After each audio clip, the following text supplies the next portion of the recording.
Have you ever heard of a war that started and ended with a bottle of whiskey? Welcome to the Whisky War over Hans Island. This small, uninhabited island tucked away in the Nares Strait between Ellesmere Island and northern Greenland became the unlikely battleground for a territorial dispute between Canada and Denmark.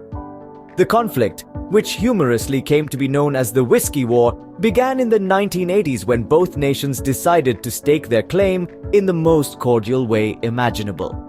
They took turns planting their national flags and leaving behind bottles of their favorite liquor, whiskey from Canada and schnapps from Denmark. But this wasn't just about alcohol or banter. Hans Island, despite its size, held significant strategic and symbolic value for both nations, and thus began the most cordial of all wars, a battle not fought with bullets and bloodshed, but with bottles of liquor. As the years passed, the Whisky War continued until finally a resolution was in sight. On a sunny day in June, the Ottawa headquarters of the Royal Canadian Geographical Society buzzed with anticipation. Representatives from Canada, Denmark, and Greenland gathered at 50 Sussex Drive, ready to pen a treaty that would end decades of territorial tension over Hans Island, a small, uninhabited island in the Nares Strait. The Whisky War, a bloodless conflict that began in the 80s, had seen Canada and Denmark playfully stake their claims to the island by planting flags and bottles of their preferred spirits, whiskey for Canada, schnapps for Denmark.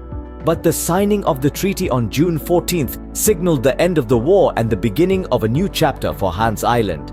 The treaty divided the tiny 2 square kilometer island roughly in half, creating a new land border between Canada and Denmark and establishing the world's longest maritime boundary, stretching nearly 4,000 kilometers. Not only did this resolution mark a diplomatic success, but it also ensured that the Inuit communities of both countries could continue to freely move about the island and surrounding ice and waters, their important hunting grounds since the 14th century.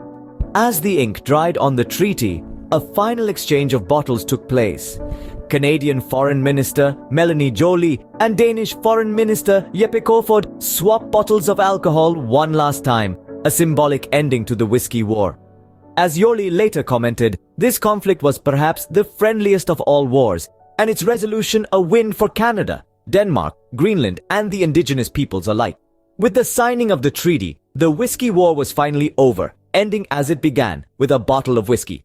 But it wasn't just the end of a long-standing territorial dispute, it was the dawn of a newfound camaraderie between nations, a testament to the power of diplomacy and the importance of preserving peace in the Arctic region. But the Whisky War was more than just a quirky territorial dispute. It held a greater symbolic significance. Both Canadian Foreign Minister Melanie Joly and Danish Foreign Minister Jeppe Kofod emphasized the importance of this peaceful resolution. They highlighted the fact that diplomacy, not violence, was the key to resolving this half-century dispute. This peaceful resolution stands in stark contrast to violent territorial conflicts such as Russia's invasion of Ukraine. Joly and Kofod's comments underscore the profound message that the Whisky War sends to the world. Territorial disputes can and should be resolved through the rule of law and diplomacy. This message is particularly significant in a world where international relations are often strained and conflicts can escalate quickly. So, the Whisky War stands as a testament to the power of diplomacy, reminding us that even in conflicts, a peaceful resolution is always possible.